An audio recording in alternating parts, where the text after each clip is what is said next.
But Brandon, let's move on into our next topic, and we're taking a look at Sean Miller and the Arizona Wildcats, and mainly because the Arizona Wildcats lose to Buffalo in their first round game, and I picked them to go to the final, like either Final Four I would have went with. Originally, I had Virginia would have lost in the first round. I changed it to Arizona after that injury. Arizona goes ahead and loses. I don't know why I picked Arizona because I was doubting them before the tournament, but I still did it. We're having a conversation, though, today because of the first round exit, because of the disappointment that Arizona fans are feeling. I'm asking you this, and I'm going to phrase the question in a different way than I have it in the title. I'm going to do this.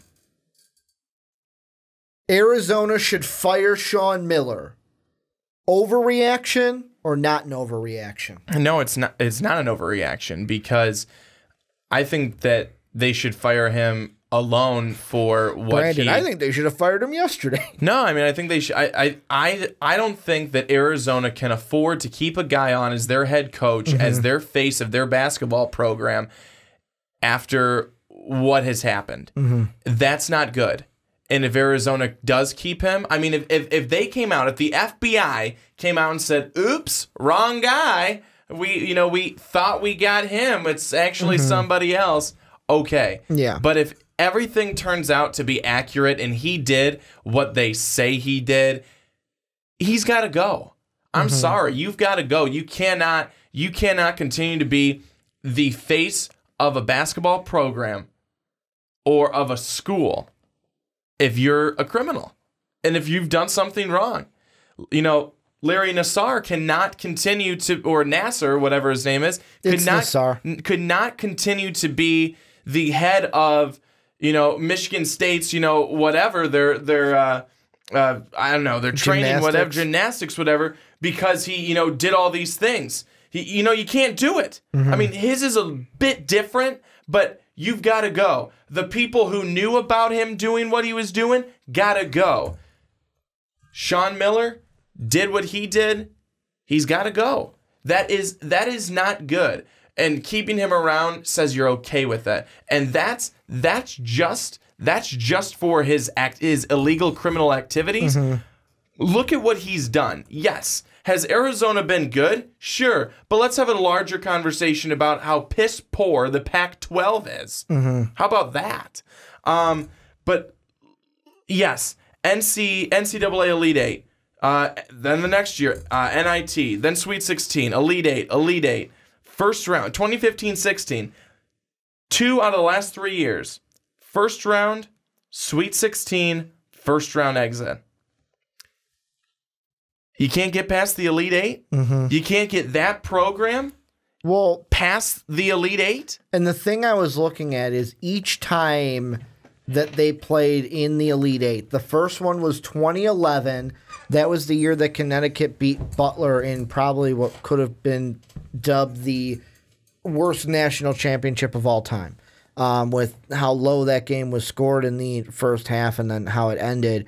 They lost to Connecticut in the West region. You can at least say, we lost to the champion. However, you still lost in the Elite Eight. Then 2014, that's when Connecticut beat Kentucky in the national championship. I believe Arizona lost to Wisconsin. They did. They lost to Wisconsin by 1 point in overtime. So you didn't lose the championship team there. Then when Duke beat Wisconsin, the Grayson Allen freshman coming out party, that's what that national championship is. Arizona lost to Wisconsin, who went to the national title game that year. So you could say, hey, we lost to the runner-up, we lost to the national champion, and then that one Wisconsin, they just went to the Final Four, but we could have if we won that too. I wonder if, because you can be on both sides of the fence here. You could say no, because at least he's making the tournament. Not just that, 3 of the last 4 years, his Arizona team has won both the regular season crown and the tournament championship crown. And if we go one more year above that, 4 of the last 5 years, they've at least won the regular season crown in those 5 years.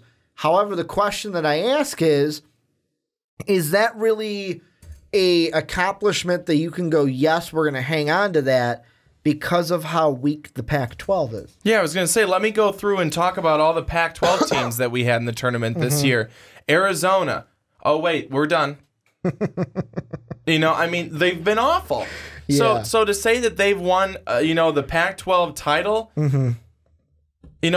out of the last 5 years, I just couldn't say it. What the hell's wrong with me?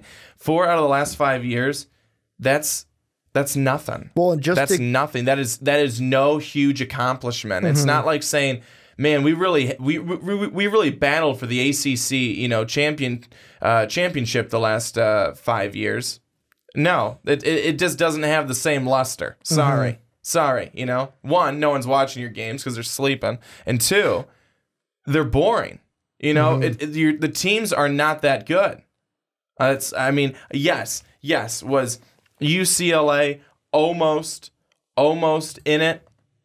Yeah, but they weren't. End of the day, they weren't. And end of the day, Arizona has a cakewalk to get to the end of the regular season, and then they get into the tournament easily, and they should be able to do damage there, but they do not do it. Here's a little looking some stuff up while you were talking. The 4 years that we were talking about, the 4 out of the last 5 where they have had either the regular season or the regular season and the tournament crown.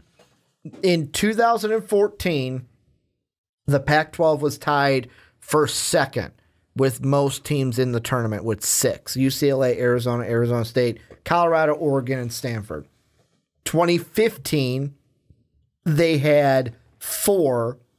Arizona, Oregon, UCLA, and Utah. 2017, they had 4. Arizona, Oregon, UCLA, USC.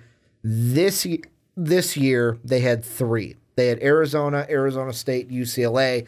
2 of those were in the first round and never made it to the field of 64. Ricky, I want to stop this really quickly, and I want to ask you, because I gave you what I think. Yeah. What do you think about Sean Miller? I mean, we're getting deeper into Arizona right now, and that's good, but what do you think about Sean Miller? That's the topic. I think he's a coach where if you are complacent with making the tournament, B, maybe making it to the second weekend, then sure, keep him on.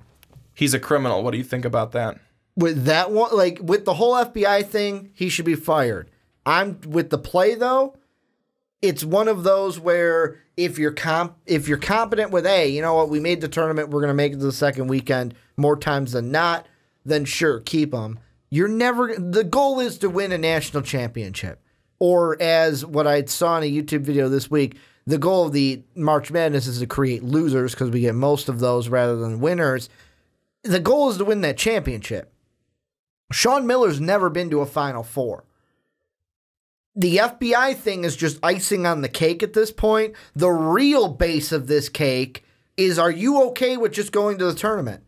With just going to the tournament, I'm going to go maybe to the second weekend because like we said, 3 of the last whatever years he's been in the second weekend, but I'm never getting over that hump to get into the Final Four and to compete for that Final Four. Because that to me is more important. I don't want to say more important, but that to me is the fundamental base of it, to where even without the FBI thing, just with the play, with the tournament and everything that goes into it, are you competent with that? I am not. I'm going, hey, you know what, Sean? You've been good for us on the court. We've gone to the second weekend, 3 of the last 5 years? But I'm sorry, we just need a new face here. We need to just wash our hands clean and just get a new face, get some new life in here, because it's going to come down to, are you complacent with it, or do you want to move forward and potentially go to that national championship game? Because the last 2 years, Lauri Markkanen and Alonzo Trier, Raleigh Atkins was injured last year. That would have been a huge help to him. But this year you had Alkins, Trier, and DeAndre Ayton. And how in a game against Buffalo, Brandon, do you not let DeAndre Ayton touch the ball? Like, come on. He's the number one, well, going to be the number one pick in the NBA draft, and you decide, nah, I'm going to let my guard shoot it, who can't hit the broadside of a barn today. I think just based off of the play on the court, Sean Miller got to go. The FBI thing doesn't help. That's just the icing on the cake to get him out the door faster.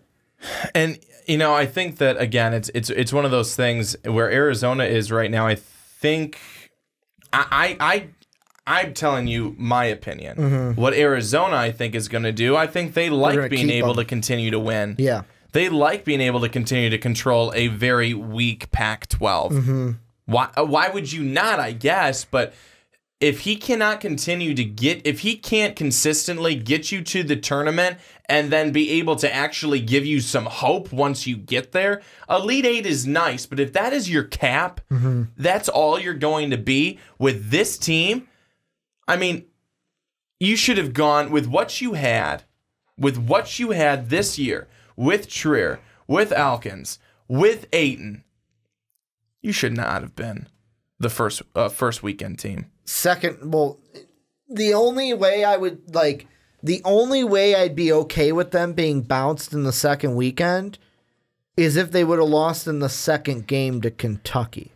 That's the only thing. Well, at least you're losing exactly. to. And I don't want to say that Buffalo's not a quality opponent, but you should have won with the players you had in Arizona.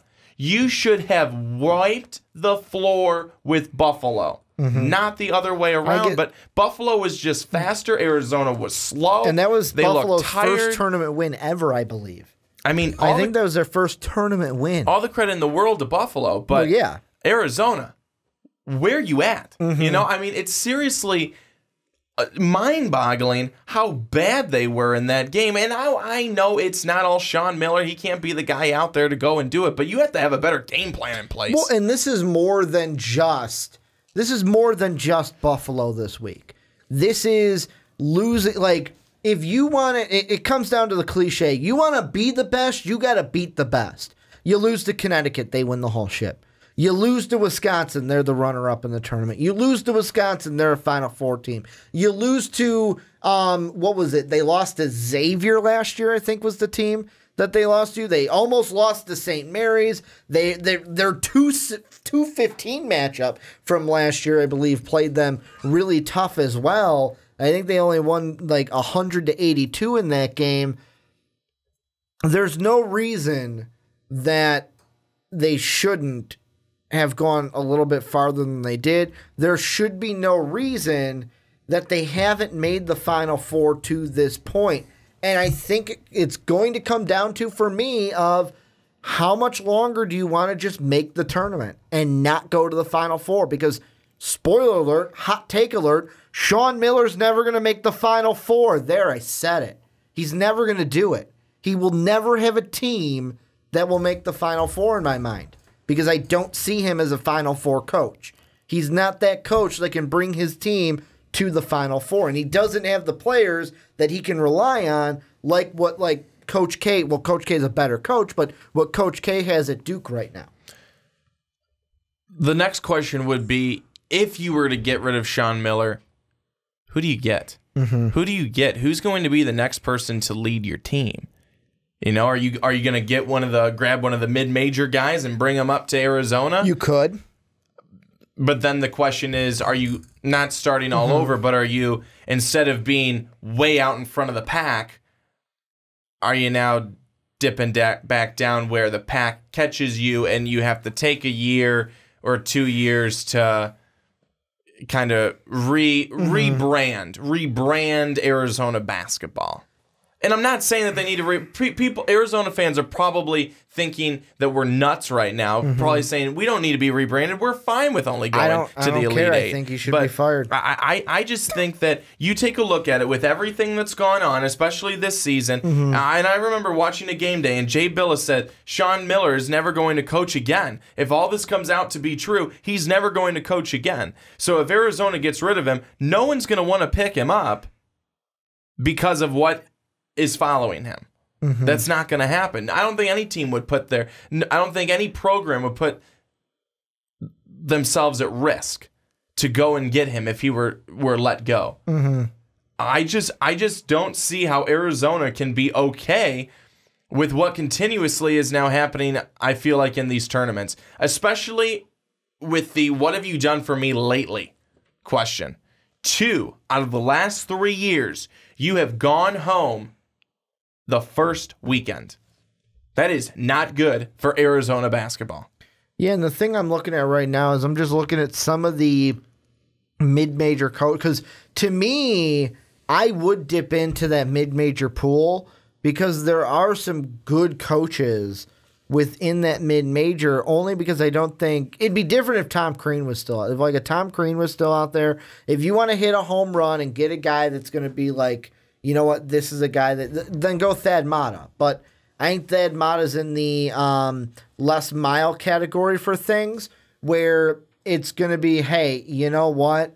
I'm not taking a job unless I really, really am going to take that job. And like some of the ones I'm looking at right here of coach, like I'm trying to think. Here, while you're thinking, I'll tell you a guy who I would love to go after if I were Arizona, and it's probably because I'm riding high on him right now because of where his team is right now in the tournament and the energy that he brings. An Eric Musselman. Is he from Nevada? Nevada, Yep, yes. that's what I thought. Someone like that. His players the turning point in the game against Cincinnati was the technical foul that was called against him. From then on, his team woke up and got going. He's the type of guy who can pump up his team, who can excite his team, who guys can rally around. A coach that they will respect, that they will play hard for, always play hard for, never quit. A guy like that would be a very good addition, I think, to an Arizona team that needs, I think, some life knocked back into them. Because they've just been kind of on the steady button right now. Just kind of cruising. They're on cruise control. Oh, we're going to win the Pac-12. Easy peasy. Oh, we're going to make the tournament. Oh, we're most likely going to win in the first round, but maybe not. And then we'll make it to the second round, and we'll do Sweet 16, and then we'll be matched up against a team that's pretty good, and they're going to beat us. And I think they need somebody who's going to bring something different. All right, I got some names for you. I got some names that I'm ready for, and these are mid-major. All of these are, to me, mid-major guys. I didn't look at any guys who were guys that were main coaches out there. The first one that I'm going to throw out there is a guy who's probably going to get a major job coming up soon, and that is Bobby Hurley's brother, Hurley from the Rhode Island coach. Yeah. Like, I think he's going to get an offer after this. I saw an article where I said Bobby Hurley's brother only because I clicked Bobby Hurley's Wikipedia page, and I didn't mean to do that. Dan Hurley is his name. He's a guy his team has gone to the second round 2 years in a row. He's really built up that Rhode Island program. Plus, you would get that kind of Hurley to Hurley rivalry with Bobby Hurley being with Arizona right now. These are all guys that are in the tournament this year, if that's the road you want to go. Another guy that I brought up was he's been at the team that he's been at since 2008. Doesn't have a great record, 55-8, but maybe you go with... Did you say 55-8? 55.8. That would be his percentage. He is 192 and 152 overall since 2007, 2008. However, his last 3 years are 22-9, 20-12, 26-8, and that's Mark Schmidt from the team I was riding this year, the same Bonaventure Bonnies, going with the Bonnies head coach. Then I've got Kelvin Sampson, the head coach at Houston. He's been there since 2014. And then the last one is the head coach of the Seton Hall Pirates, who's been in the tournament the last 3 years. This is the first time he made it to the second round, and that is Kevin Willard. So those are some mid-major guys that I would go after if I was going to go that route, because I feel like this year you're going to kind of have to go that route if you get rid of Sean Miller, because the pool that's out there, it's like you ain't bagging a Tom Crean. You're not bagging. Thad Matta's the guy that I think of. You're not going to get a great coach that just falls into your lap if you're Arizona. So, my final question and thought for you, unless you get Bill Walton to coach, but he wouldn't do that. Is Sean Miller going to be fired by Arizona? In percentage that it would happen. Can I give what I want to happen and what will happen? Sure, yes. What I want to happen is yes. What I think will happen is no. I would love for what you said, Billis, what Jay Billis said. I would love for it to say this comes out, he's fired. But I still feel with Arizona, it'll come out and they'll be like, nope, it's fine. It's fine, he stays. Because they don't want to fall out of where they are right now, of just making the tournament, being there, and they're complacent with what they are. They are complacent with what they are. I'd fire him in a heartbeat right now, but I don't think they will, and he will be the coach next year. Yeah, I agree with you. I think that they really should get rid of him. I think they should get some new blood in there, and for the reason some new energy. Like I said, if nothing else. Because you can't have a cloud like this over your program. How long can you? How long can you? FBI investigation's been done. This has come out about it. I mean, the fact that you're talking about $100,000 to make sure that you get the best player to come to your school. We had the conversation of should you really be able to do that? We had that conversation. Currently, you can't. You know what I was you can't. You know what I was just thinking? How much? This is a joke, by the way. How much were you paying? So you should probably pay some more because the guys that you're getting can't even get you to a Final Four anyway. So really, is your money really going to good use if you're Sean Miller? Obviously not, because you can't get to a Final Four anyways. But the money that he paid for DeAndre Ayton, do you think he earned it? Do you think he's worth that? Do you think he's worth that money after this first round exit? I don't think so. He's going to get that more when he goes to the NBA. Oh, yes, he is. He's going to be the #1 overall pick in my mind. Any final thoughts on this before we move on into some draft talk into Michael Porter Jr.? Yeah. Well, this is where you guys come in. Let us know down below. What do you guys think? Should Sean Miller be fired? Will he be fired? What do you think with this? Arizona fans, I would love to hear from you. I want to know what's going on in the Pulse. Do you think we're crazy for asking this question? Do you think we're not crazy for asking this question? What do you think down below in that comment section?